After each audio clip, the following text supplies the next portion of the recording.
Hello y'all. I was cleaning my bike today and I thought it was about time. I replaced my rear brake pads. I don't usually get them or leave them to get that low, but I usually it depends, if you're doing loads of hills and stuff, obviously you've got to go up, you've got to come down, and yeah, you're going to be using your brakes more versus flat ground, flat level cycling. But I've definitely got some life out of these pads, you can see. Alright, now to get the pads out, you want to be undoing this little screw here. Some of them are Allen heads, some of them are Phillips. The Allen heads, in my opinion, are better, but you still don't want to go crazy when you tighten this little guy up, alright? Because you can round them off, and then you're in trouble. But if you do end up rounding them off, you can see it's raised head, alright? So all you need to do is put this here in an engineering vise, alright? Because I've got some older carriers. They are actually, I think they're Shimano or something, some older Ultegra or something. But they're good quality, but it's just the little, I'd probably get some new bolts, but when I change the pads, I just whip that in an engineering vise and use this, like unwind that like so. So it's not the end of the world. So all you've got to do is take that out like so. Sometimes pads can be hard to remove.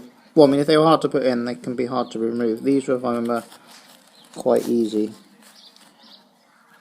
So just slide them out like that, alright? Now they're marked, if you can see that on there, forward, left, alright? So the new pads will come marked as well. There's a new pad. Yeah, I think you can see that on the back there. It says forward left anyway, okay? When you put it back in, you can see you've got this piece here like that. So you need to make sure that's pulled back into the carrier so it doesn't snag the pad when you slide it back in. Okay? I don't apologise for my dirty nails. Priorities. And you just push it in like so. Alright? Then you get this little guy. Here you guys, and then just screw it back in like slow. It can be a bit fidgety. I mean, it's probably more fidgety with a Phillips actually, but these Allen ones are they're really simple. So you see, I've done that in kind of loose like that, and then we'll just pinch it up. You don't want to go crazy with it. So do it so all the thread goes in, all right, and then just pinch that up like that, alright? So then you do the same to the other one, and then just replace your carriers on your brake pads. Alright? Simples. And the easiest way to do that, when you put the pads in the brake caliper, alright, pull the lever so the pads are touching the rim. So when you go to do them up here, they don't spin around like so. But if they do kind of move a little bit, just tighten them right up and then just use your fingers and move them back again, alright? But make sure they're tight. You don't want them coming off, do you? So I've never had that problem because you've got like these countersunk washers and stuff. Just take a look at what you're removing, alright? Don't just kind of take it off and then have like washers fall on the floor and stuff. And you got like these little cups. Like different brake pads and carriers differ actually. But that's dished on the top of there.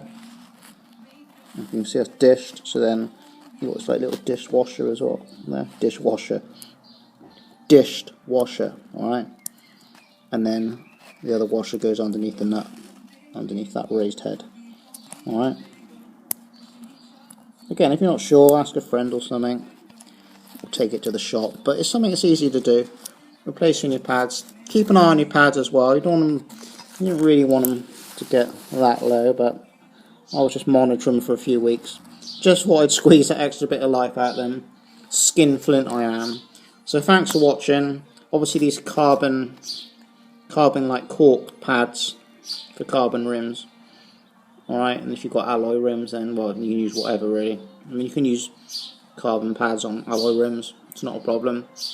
But bearing in mind, if you are doing stuff like that, then never put rims, brake pads that you've used on alloy rims on calipers which are going to be braking carbon wheels, alright? Because you get contamination of alloy in the pad, and you don't want that scoring a carbon rim to pieces. Damage, not good. Just thought I'd highlight that. So thanks for watching. Tips and tricks. This is some good stuff to use. Water displacer. I've actually taped over it. Oh, I did it because it had the... Oh, there you go. Probably the best water displacer. If you're in like lots of wet weather riding, probably one of the better ones to use. So there you go. Bonus. See you later.